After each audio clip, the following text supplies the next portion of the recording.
Paz do Senhor, queridos irmãos, prezados amigos, é com grande prazer que nós começamos mais uma edição desse programa, é o Culto Racional. Esse programa tem uma motivação de trazer discussões assim com base na Palavra de Deus sobre diversos temas que muitas vezes afligem a nossa fé, e nós temos essa intenção de trazer esclarecimentos e abrir certas dificuldades aqui, trazer um entendimento, né? Ou melhor, tentar entender certas questões que estão aí envolvendo a sociedade, particularmente a comunidade cristã, e nós temos assim a intenção de, através da Palavra de Deus, das Santas Escrituras, encontrar uma solução, encontrar uma resposta que seja entendida como uma resposta de Deus para tais questões. Já há algumas semanas estamos discutindo a questão homossexual, e nós sabemos que há uma agenda mundial sobre essa questão, e aí envolve diversos aspectos, como casamento gay, kit gay, etc., entrando aqui na realidade brasileira. E sabemos também que essa agenda faz parte de uma agenda maior, que tem outros itens, como aborto, por exemplo, as campanhas abortistas mundiais. Então, estamos discutindo separadamente cada subtema desse, entre eles essa questão homossexual, que é uma questão mundial, que o mundo todo hoje está envolvido nisso. Governos tomando decisões, campanhas sendo feitas, reivindicações diversas, muito dinheiro em jogo e, lamentavelmente, uma dificuldade essencial com a fé cristã e até com outros religiosos que não são cristãos, por causa dos seus posicionamentos com base nos seus livros sagrados, na sua confissão de fé. E nós estamos trazendo essa discussão aqui, discutindo assim, elementos que entendemos serem essenciais nessa discussão. Desde de 2 ou 3 semanas passadas, estamos discutindo os preceitos da Palavra de Deus sobre a questão do casamento, sobre a questão do padrão revelado nas Escrituras Sagradas. Com muita tranquilidade, defendemos aqui que uma pessoa que se diz homossexual, que pratica o homossexualismo, ela, enquanto cidadã, está construindo o país junto com todo mundo, está trabalhando, e elas devem ser respeitadas, é claro, como cidadãs, e, portanto, a nossa discussão aqui não é homofóbica, mas ela também é uma discussão de defesa de fé. Nós defendemos um preceito de fé, não abrimos mão disso, e eu insisto em dizer que somos mal interpretados, e por conta disso há esse desconforto muito grande, esses ataques gratuitos da comunidade, não da comunidade gay, dos ativistas gay, contra a igreja, contra a família. E, bom, então nós estamos com mais um programa no qual a gente vai estar discutindo certos elementos associados a essa questão. Hoje, por exemplo, eu vou discutir se há realmente essa orientação sexual que os homossexuais dizem que tem, se há cristãos homossexuais ou gays. Há cristãos gays? Nós vamos discutir essa questão hoje, e se houver tempo, eu prometi a vocês também trazer aqui um documento, que é um documento de 4 de agosto, me parece, recente. A imprensa ainda não mostrou, não sei por que não mostrou esse documento, que é uma denúncia, uma denúncia de problemas diversos, denúncia de coisas ilícitas praticadas por alguns ativistas gays, em corrupção junto com o governo, muito dinheiro em jogo, e nós vamos mostrar aqui. Se não houver tempo, eu vou dar uma introdução, mas na próxima semana eu vou estudar melhor esse documento, tentar sintetizar para mostrar para vocês que não há santo nessa história não, entendeu? Que há um abuso, sim, da parte dos ativistas gays, há um financiamento, né, de muito dinheiro do governo federal e que consideramos muito injusto em relação a outras causas igualmente justas, vamos usar a linguagem que eles usam, e que não recebe esse dinheiro todo. Né? Bom, vamos orar, portanto. Meu Deus, nós estamos aqui, Senhor, em nome de Jesus, na Tua presença, como Teus servos, meu Deus, temos consciência, sim, Senhor, que somos muito fracos, somos seres humanos, Senhor, em crescimento, Senhor, tentando cada dia conhecer mais a Ti e o caráter de Cristo, e rogamos, Senhor, que o Senhor nos perdoe os pecados, as nossas grandes falhas, Senhor. Mas nos colocamos diante de Ti, em nome de Jesus, para que Teu Santo Espírito nos dirija nessa noite, nos oriente, Senhor, nos ilumine, que possamos alcançar o nosso internauta, que ele seja abençoado, Senhor, não por mim, mas abençoado por Ti, Senhor.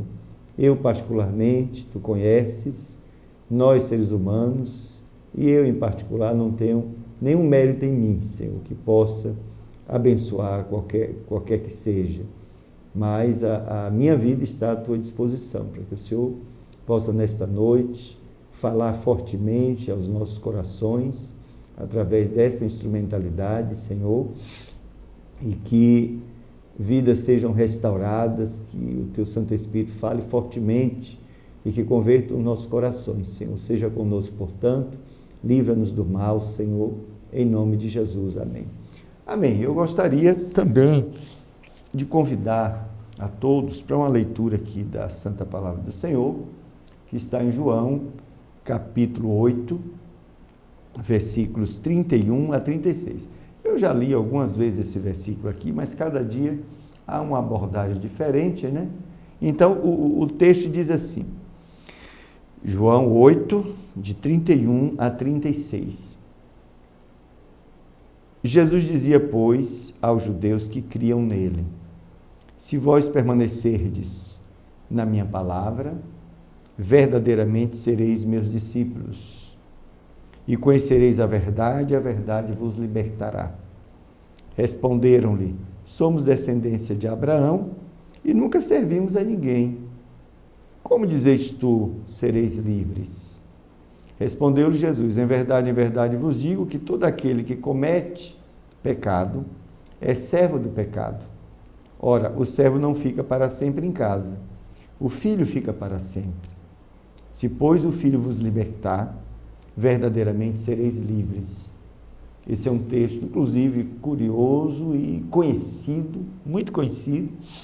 É um texto que fala que a verdade liberta. E é um texto que apresenta Jesus como Filho de Deus, que é a verdade, e que se Ele libertar alguém, essa libertação é completa. Se, pois, o Filho vos libertar, verdadeiramente sereis livres. É por isso que cristãos verdadeiros, eles amam a verdade, porque eles tiveram um encontro real, né? Real com Jesus Cristo, que é a verdade, que ressuscitou e que está vivo. E quando um cristão, de fato, ele tem esse encontro com essa pessoa divina, segunda pessoa da Trindade, um encontro real na sua vida é completamente transformada. Em que sentido ela é transformada? Essa pessoa é verdadeiramente liberta. Verdadeiramente liberta. Ela continua na sociedade onde está, continua no seu meio ambiente, né, no seu habitat, mas agora é uma pessoa liberta. Liberta da escravidão do pecado. Liberta da escravidão dos demônios, de Satanás, da filosofia mundana que mediocriza, que amaldiçoa, que torna pessoas belíssimas, lindíssimas, em verdadeiros monstros, ideologicamente falando.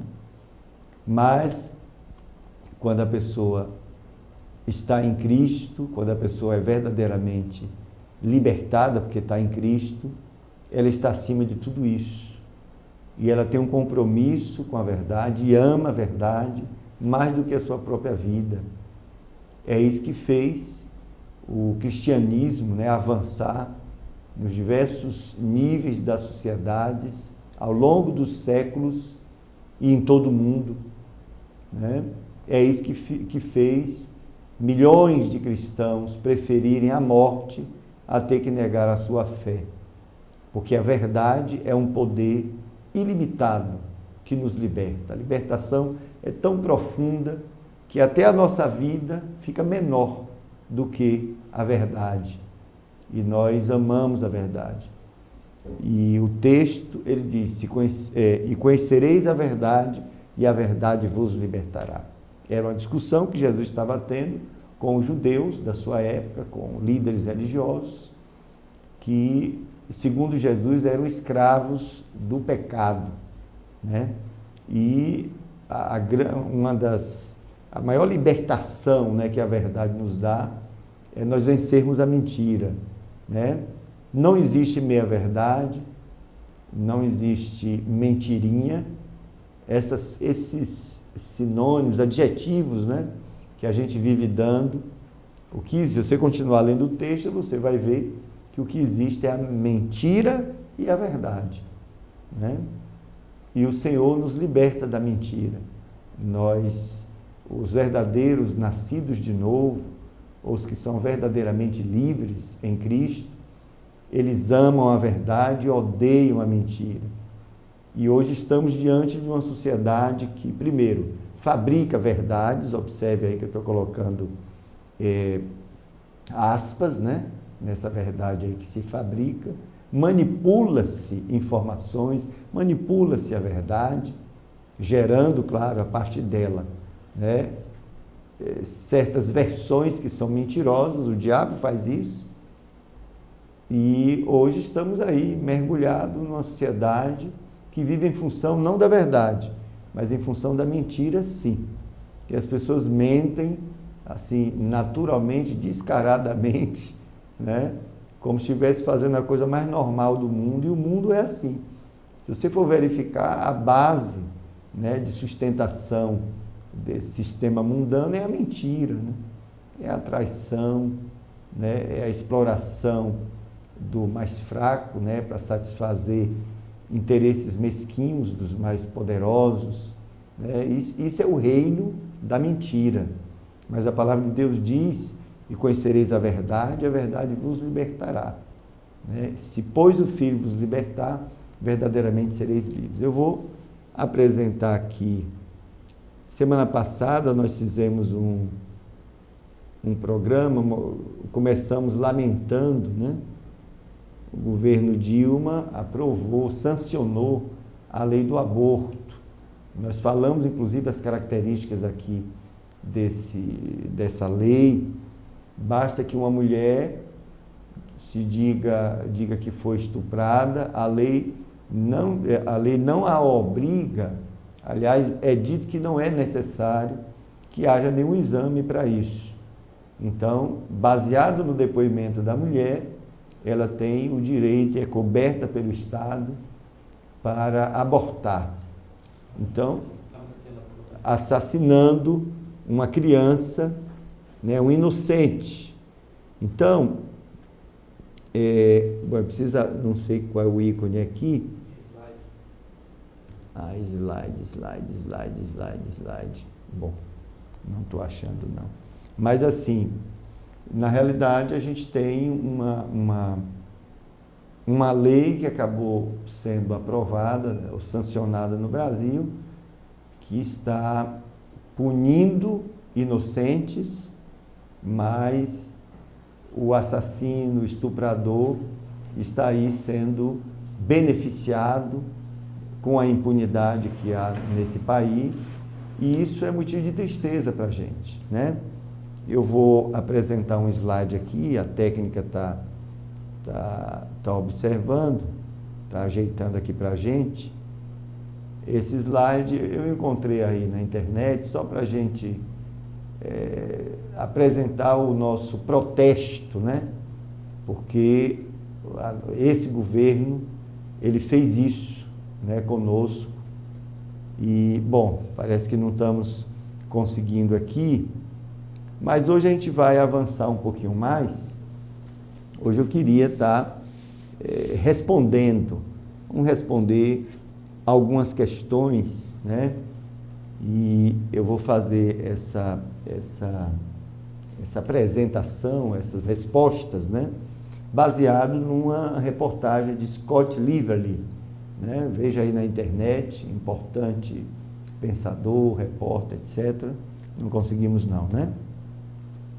Bom, então, surge a seguinte questão. A orientação sexual, quando há de fato essa orientação, porque essa é uma reivindicação que os homossexuais fazem. Não, a gente tem orientação sexual nessa direção. E todo mundo aceita isso como uma normalidade, como se isso fosse uma tese comprovada, né? Que não houve nenhuma contestação científica, mas eu gostaria de dizer, né, que não há essa orientação sexual. E eu vou dizer isso do ponto de vista político, inclusive, né? Trata-se de uma invenção ideológica, né, do movimento homossexual, querendo impor a ideia de que a homossexualidade é imutável, não pode ser mudada. E nós que somos cristãos, evangélicos particularmente, nós sabemos, né, que isso não é real. Primeiro, com base na palavra de Deus. Segundo, a própria experiência. Nós, nas nossas comunidades, sabemos, temos pessoas que foram libertas da prática homossexual. Nós entendemos o homossexualismo, ou a prática homossexual, vou sempre colocar dessa maneira, como uma coisa que é comportamental, é uma decisão a se comportar assim, a se comportar assado. E para nós, como já foi dito aqui, a prática homossexual, pelo preceito que a Bíblia estabelece, ela é pecado. Ela é pecado, sim. E não entenda isso como um discurso homofóbico. Não estamos aqui dizendo que um homossexual ele é menos pessoa do que um heterossexual. Não estamos dizendo isso. O que estamos dizendo é que, do ponto de vista da revelação da palavra de Deus, das Escrituras Sagradas, né, a prática homossexual é pecado, sim, está dito isso, mas não significa que os heterossexuais também não pequem, não é isso que não estamos dizendo isso. Só estamos afirmando, né, essa verdade revelada na palavra de Deus. E que, portanto, é comportamental, é uma coisa que a pessoa decide praticar aquilo, se identifica com aquilo e vai embora. E ponto final. Ela é livre para fazer isso? Claro que é. Claro que é. Ninguém tem que ser oprimido para não fazer ou deixar de fazer, não. Nós estamos falando de um país livre. Eu só estou tentando colocar as coisas nos seus devidos lugares. Bom, então não há essa orientação como uma coisa nata, já nasceu assim. Não está comprovado, nem cientificamente, inclusive. Agora, de onde surgiu essa ideia? Vamos logo no âmago da questão, né? De onde surge essa ideia, né, de que há orientação homossexual nata, né, da pessoa? Década de 1980. 1980, isso aconteceu nos Estados Unidos. Dá uma lidinha na história, você vai ver. Acontece como estratégia legal e política do movimento homossexual daquele país. Foi uma estratégia, né, política e legal para o quê? Qual o objetivo? Tentar fazer a homossexualidade parecer satisfazer aos requisitos das leis de direitos civis. Então, introduzir essa questão da homossexualidade como direito civil, etc. Então, houve uma jogada, uma estratégia. É só você olhar os anais lá dos documentos, a história mostra isso.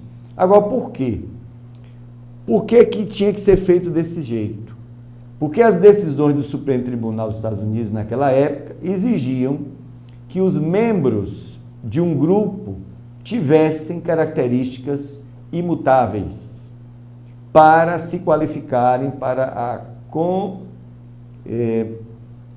a condição, né? Condição de minoria sob as leis de direitos civis.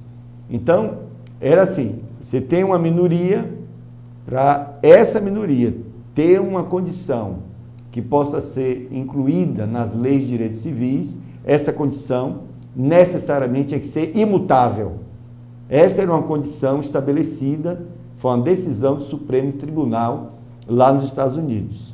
Então, o movimento gay, né, estabeleceu essa tese, sem nenhuma base científica, e ele disse, não, nós temos uma orientação e isso é nato, isso é imutável. Por isso que eles são contra, por exemplo, quando foi tentado aprovar uma lei aí que era para dar direito ao psicólogo de tratar psicologicamente uma pessoa que não se aceitasse como homossexual. É claro que eles tinham que combater essa lei, que eles chamaram de cura gay, porque se um psicólogo, que há diversos, né, comprovasse que um homossexual foi realmente, mudou, né, a sua atitude, o seu comportamento, a sua prática, derrubaria, né, esse, entre aspas, direito civil deles, né, derrubaria a tese de que há uma orientação, há uma coisa imutável. Então, observe que é uma jogada política que já vem desde a década de 80,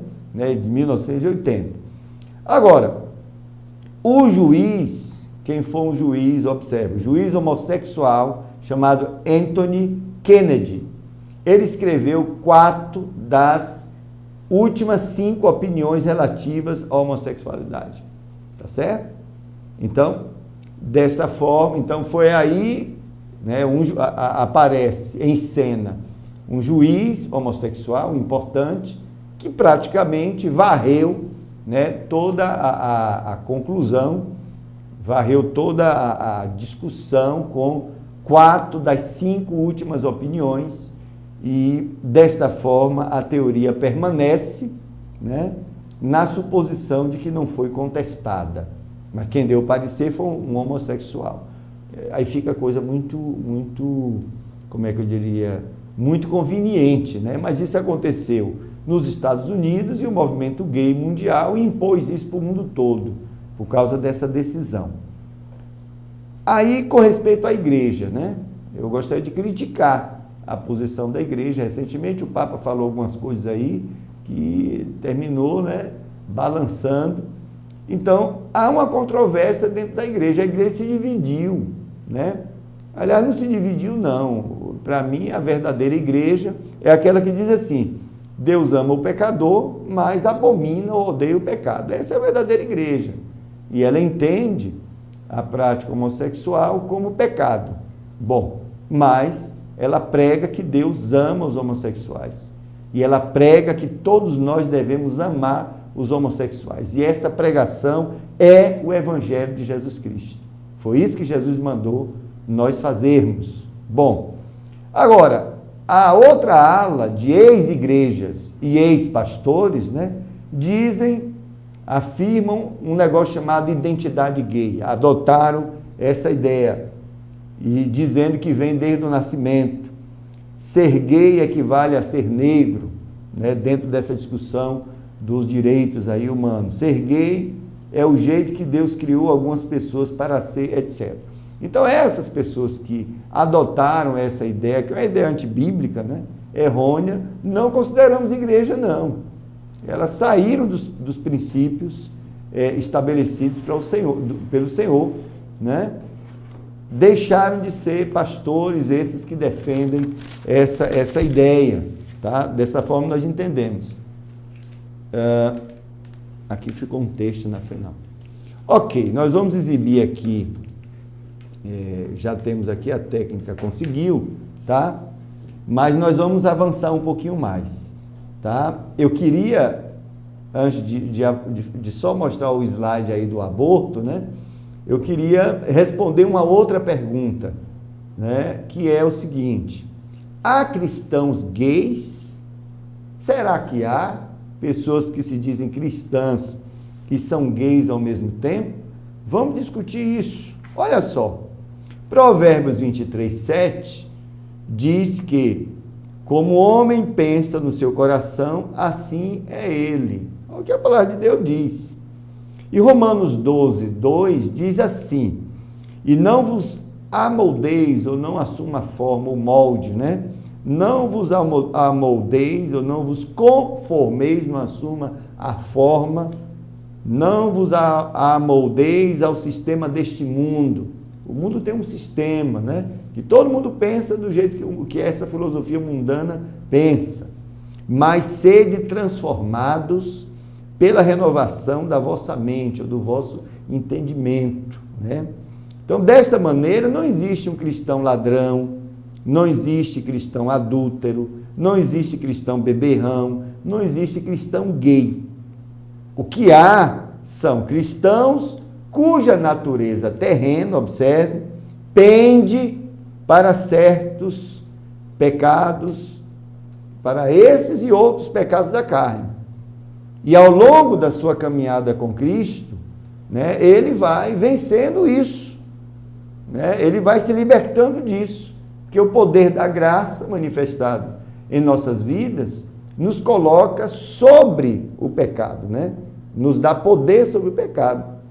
Romanos 6,14 diz que o pecado não terá mais domínio sobre vós, vocês não vão estar mais sendo manipulados pelo pecado, sendo oprimidos pelo pecado, governados pelo pecado, não vão ser mais escravos do pecado, porque não estáis mais debaixo da lei, mas agora debaixo da graça, né?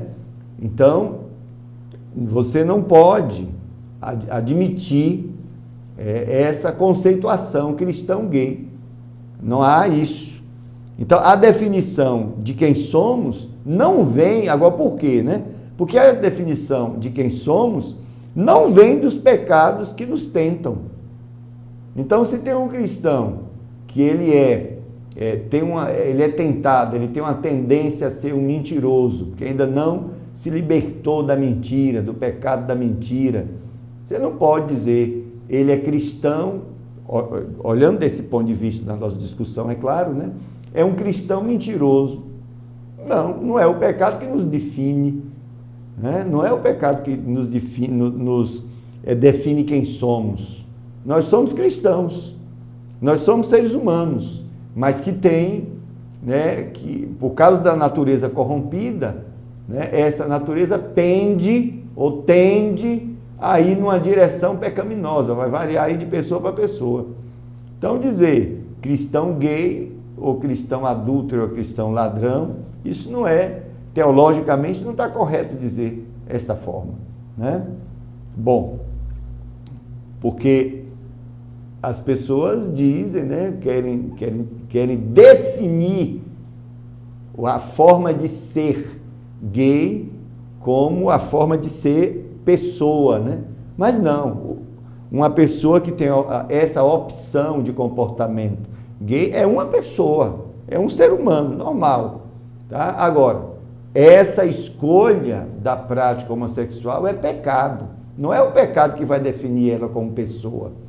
É isso que eu quero apresentar aqui, né? Então, quando a identificação com o pecado é uma base do tempo presente para a sua identidade, o que é que acontece? Você permanece sem arrependimento. Olha que coisa perigosa. Permanece sem arrependimento numa vida que não foi lavada e transformada pelo sangue de Jesus Cristo. Então, esses pastores e essas igrejas que estão escondendo a verdade do Evangelho e dizendo, não, Deus te fez assim, venha, porque você é assim, ou seja, estão definindo a pessoa a partir do seu pecado, estão condenando essas pessoas a não se arrependerem, a se autoafirmarem, não, eu sou assim mesmo, eu sou esse pecado, né? E tira a oportunidade dessa pessoa conhecer o verdadeiro Evangelho que liberta, tá? Então, A pessoa não é a sua identidade sexual. Sabe quem foi que disse isso? Inclusive combatendo o que o Papa disse, foi o cardeal Dolan, de Nova York. Recentemente ele disse isso, né, discordando, né, do que o próprio Papa falou. Incrível isso. Bom, vamos ver aqui, pode colocar aí aqui, ó. Isso aqui é uma homenagem à presidenta Dilma, que acabou de sancionar a lei do aborto. Olha o que está escrito assim, aqui. Assim como mataram um inocente há 2000 anos atrás, que foi Jesus Cristo, hoje o aborto também é levar à morte um inocente. Então eu estou, né, com esta campanha contra o aborto, é claro, e isso aqui é um protesto contra isso que a presidenta Dilma fez, né, contra o Brasil.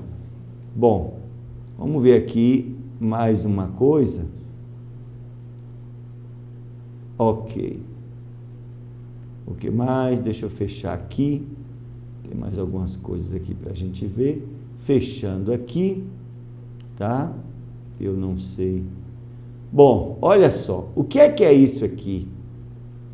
Né? O que é isso aqui? Eu não consegui abrir todo, mas isso aqui foi a Marcha das Vadias, tá? Olha que coisa terrível. Olha o que aconteceu aqui.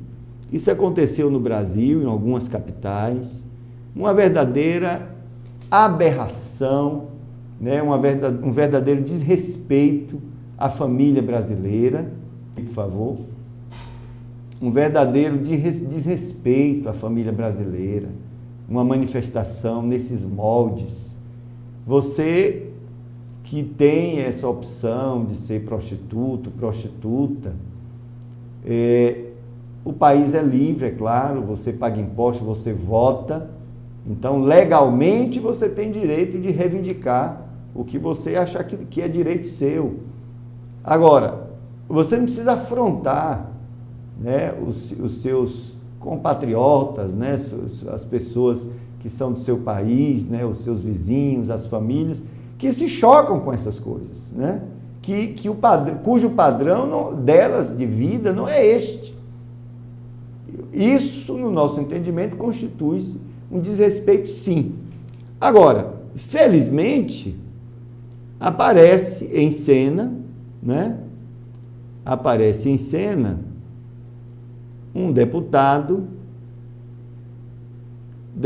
federal, traga agora para deputado federal, deixa eu ver se é federal ou estadual. Ele está entrando com um processo, deputado estadual, Rio de Janeiro, Flávio Bolsonaro. Quando foi isso? 1º de agosto, foi início do mês. Eu só trago coisa quente aqui, publicado recentemente. Olha só, ele entra com a representação junto ao Ministério Público contra esse movimento nesse formato. Vamos ler o documento aqui rapidamente. Excelentíssimo senhor Procurador-Geral de Justiça do Estado do Rio de Janeiro. Vamos lá.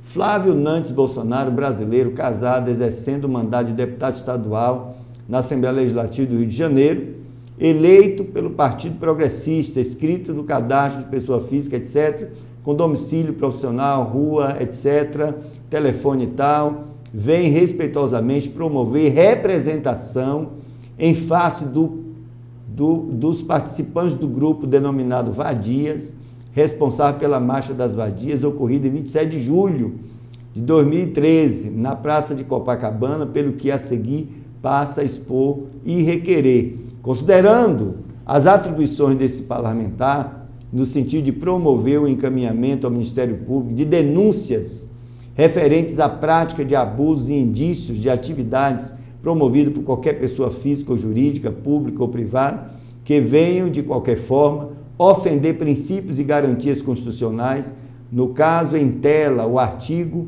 5º 6º da Constituição Federal, que estabelece a inviolabilidade da liberdade de crença, sendo assegurado o livre exercício dos cultos religiosos e garantia na forma da lei a proteção aos locais de culto e às suas liturgias. Muito bem.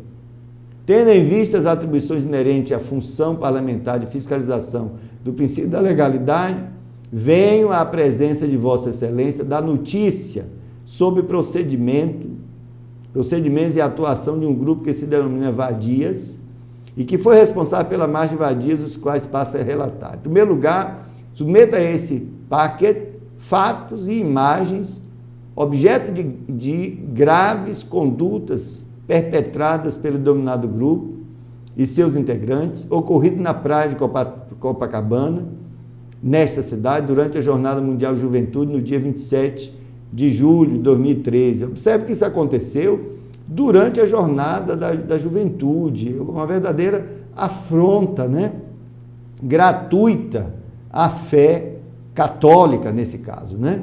Nesta ocasião, os integrantes do mencionado grupo, a pretexto de exercer uma pauta em defesa dos direitos das mulheres, da descriminalização do aborto e do casamento gay, vilipendiaram os símbolos religiosos, hostilizaram jovens que participavam da Jornada Mundial de Juventude, evento da Igreja Católica, e promoveram o desrespeito e preconceito religioso. As imagens evidenciam que os seus participantes, seminus e com rostos cobertos, utilizaram símbolos religiosos, como se fossem instrumentos eróticos, dançavam em cima de imagens e pisavam sobre crucifixos quebrados, configurando grave ofensa às religiões de uma forma geral. Diante das imagens acostadas, é medida de rigor reconhecer a tipificação de várias condutas criminosas perpetradas pelo grupo denominado Vadias, que realizaram o escárnio em local público, praia, humilhando os objetos de utilização religiosa, condutas que encontram adequação típica de subordinação imediata aos artigos 208, 233 do Código Penal, etc. Assim, considerando que os fatos narrados subsumem-se às normas legais, configurando crimes que ofendem garantias e princípios constitucionais, mormente o princípio da tolerância e o respeito à diversidade, e considerando a função institucional desse órgão ministerial, na qualidade de custos legis, mormente para apuração de crimes, requer-se a Vossa Excelência o recebimento da presente representação com a pronta intervenção do órgão ministerial, com o fito de que seja instaurado inquérito civil público para que sejam apurados os fatos e as responsabilidades civis, etc. Bom, não vamos continuar lendo tudo por causa do... Segundo, determinar a identificação dos participantes do grupo Vadias com fito de promover a aplicação da lei penal e as respectivas sanções ante os crimes consumados. Vocês viram ali na Rio de Janeiro, 1º de agosto, vocês viram ali na imagem, que eu não quis colocar novamente, uma das mulheres, né, com as pernas abertas para cima e um símbolo, né, cristão sendo introduzido, né, na vagina dela. Isso quer dizer, porque eu gostaria de perguntar à presidenta Dilma, que tirou foto aí com essas representantes, por que os religiosos devem ser tratados desse jeito nesse país? É um governo antirreligioso? O governo é laico? Por que o governo está assumindo essa postura contra os católicos, contra os protestantes, a este nível de desrespeito? Quer dizer, a igreja protestante não tem tantos símbolos, né? A igreja católica ela é mais rica, né? Tem crucifixo, tem um bocado de coisa lá, tem até a vestimenta dos padres, tem todo um significado lá. Agora, um outro grupo que não aceita a fé cristã tem direito legal de fazer isso no meio da rua, de humilhar a fé católica, e por tabela, né, que alguns símbolos ali são símbolos protestantes também. que são, o Brasil tem 30 e tantos por cento de protestantes e o resto, com algumas pequenas porcentagens aí de ubandistas, espíritas, etc., mas uma outra grande massa de católicos. E esse governo permite um negócio desse gratuitamente, com a desculpa de que está defendendo o direito da mulher. Ou para defender o direito de um tem que suprimir o direito do outro. Minha gente, que país é esse? Que governo é esse? Querem esculhambar com o Brasil? Tenha paciência. Bom, eu queria mostrar também uma outra coisa, né? Uma outra intolerância aqui, né? Deixa eu ver se eu encontro o vídeo aqui, onde foi que teve. Deixa eu ver. Se eu acho aqui, tá? Tá. Deixa eu ver se eu encontro no Gmail mesmo. Pois é, não pode, minha gente, não pode a gente ter um país aonde, para se conquistar o direito de um grupo, necessariamente tem que escarnecer o direito dos demais grupos. O país é de todos, né? Tá todo mundo. As pessoas falam, né, que os homossexuais, por exemplo, estão sendo perseguidos, etc. Eles têm direito, tal e tal, mas não estão pensando que os heterossexuais também têm direito? Falam de homofobia, mas não falam de heterofobia? Isso é hipocrisia. É hipocrisia. Olha só isso aqui. Deixa eu ver se eu consigo jogar na tela maior.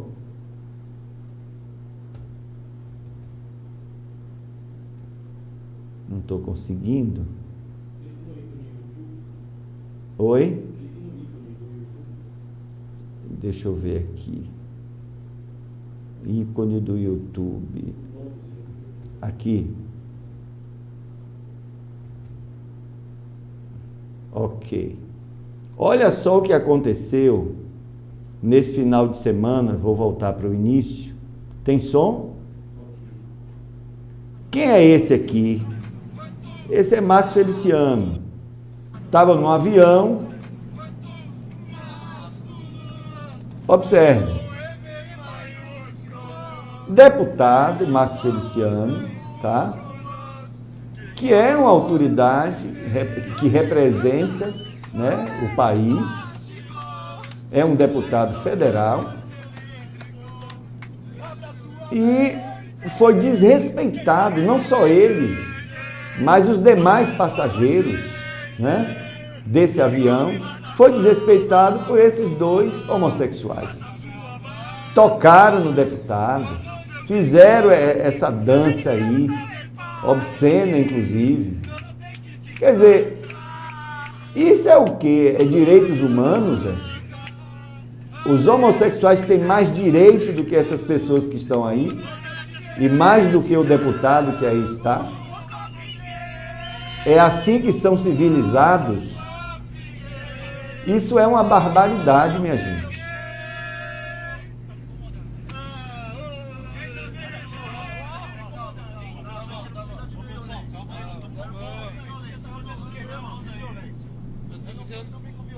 Tá bom, calma, tá bom, essa segurança dele. Era só o que ele queria ouvir, era só o que ele queria ouvir.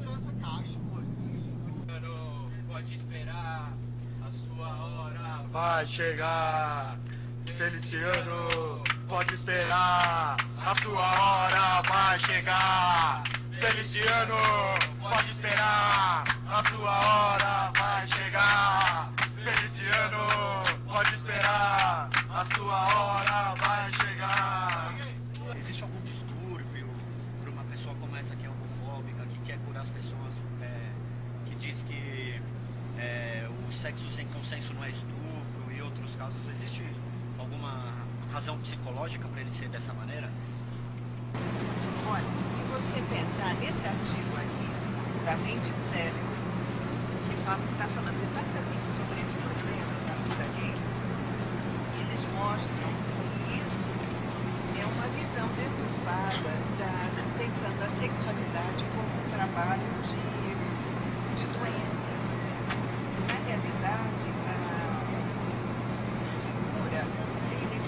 tratamento para remoção ou correção de algo considerado doença ou errado.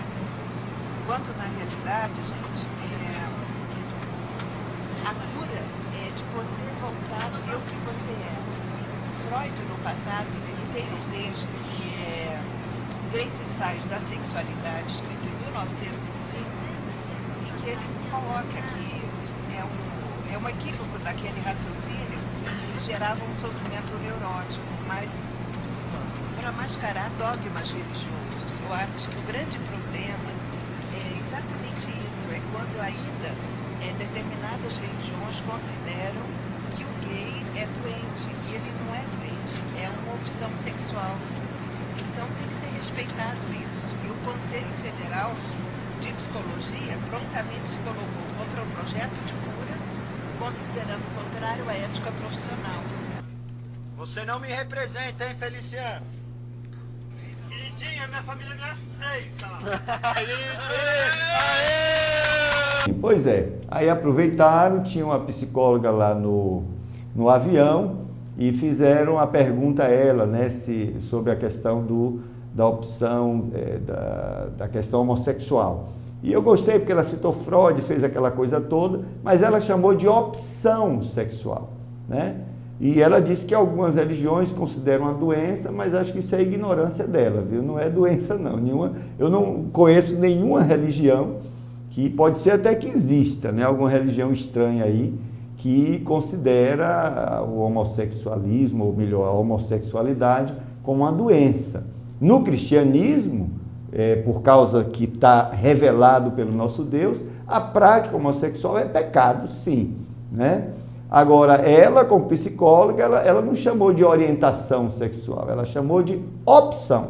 A pessoa faz uma opção em seguir esse caminho. A pessoa, inclusive, há estatísticas diversas, isso é só conversar com os psicólogos, você vai ver, que apontam para comportamento aprendido, né? A criança muitas vezes foi abusada lá quando criança, dentro de casa, pelo pai, pelo tio, seja o que for, né? Um pedófilo homossexual, né? Porque se um homem abusou de uma criança homem, ele está praticando uma relação homossexual, né? Então é pedófilo e é homossexual. E aí essa criança cresce, né, com esse trauma, esse abuso, e fica registrado na sua mente, eu estou falando de uma forma geral, porque eu não sou psicólogo, né, a região do corpo, a região erógena, que ele sente prazer, né, que termina desenvolvendo essa conduta, essa opção, né? Então, quando ele se excita, há uma história, né, na vida dele, que a sua excitação está relacionada com uma relação homossexual. E ele escolhe esse caminho. Dizer que nasceu assim, né, e que é uma orientação sexual como os homossexuais querem que a gente aceite, nós não aceitamos. Mas também não dizemos que é doença, não. A psicóloga, nesse ponto, é corretíssima. Ela disse opção sexual. A pessoa optou por aquilo, né? Agora, ela pode ser, no nosso entendimento, reorientada. Se desejar, pode ser reorientada. A igreja de Corinto tinha ex-homossexuais que foram reorientados, que foram restaurados, que foram libertos, que foram remidos, lavados e transformados pelo sangue de Jesus. Bom, então, eu apresentei esses 2 e-mails só para vocês perceberem a que nível, né, de abuso da democracia está acontecendo contra os religiosos. É contra os religiosos que está acontecendo na surdina aí uma perseguição religiosa, minha gente.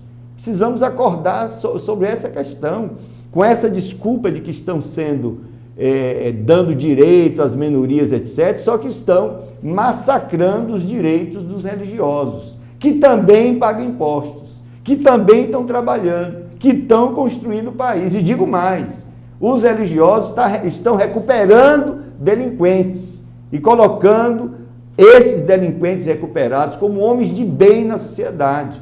Nós, religiosos, prestamos um grande serviço, além dos impostos, além do trabalho que todo mundo faz, prestamos um grande serviço a essa sociedade. É injusto o que está acontecendo hoje com os religiosos por conta dessas manifestações abusivas, desses grupos protegidos, né, por esse governo que está aí. Bom, eu queria agora entrar num outro tema que eu prometi para vocês, tá? Eu vou ver se eu resgato aqui, mas é a questão de um documento, né? De um documento de denúncia contra o movimento homossexual aqui no Brasil, tá? Olha só, é um documento importante. Vou tentar abrir aqui o link para vocês verem. Já está encerrando o programa, mas eu queria só... Deixa eu preparar aqui o documento. Pronto, aqui. Eu estou abrindo, nós vamos... Cadê? Deixa eu ver. Eita, travou aqui. Bom, vamos avançar. Bom, vamos ver se a gente consegue descer ele aqui. Bom, aqui está travando, mas tá bom. Próxima semana nós vamos mostrar detalhes. Aqui eu tenho as cifras. Aqui eu tenho cifras de milhões de reais que estão sendo jogados aí para benefício da causa gay homossexual, né? Que está na mão dos ativistas gays, né? E tem processos, né? de cobrança mostrando irregularidade no uso desse dinheiro. Tudo isso está nesse documento. Nós vamos mostrar aqui, tá bom? Então até a próxima semana. Vamos orar. Bendito Deus, glória ao teu nome, agradecemos, Senhor, pela oportunidade que o Senhor nos dá de falar a verdade, Senhor. Rogamos a tua bênção sobre os nossos internautas, em nome de Jesus, seja conosco. Amém. Amém, até a próxima semana, que Deus lhe abençoe e nos aguarde aí, nós vamos mostrar essas denúncias na próxima semana. Até mais.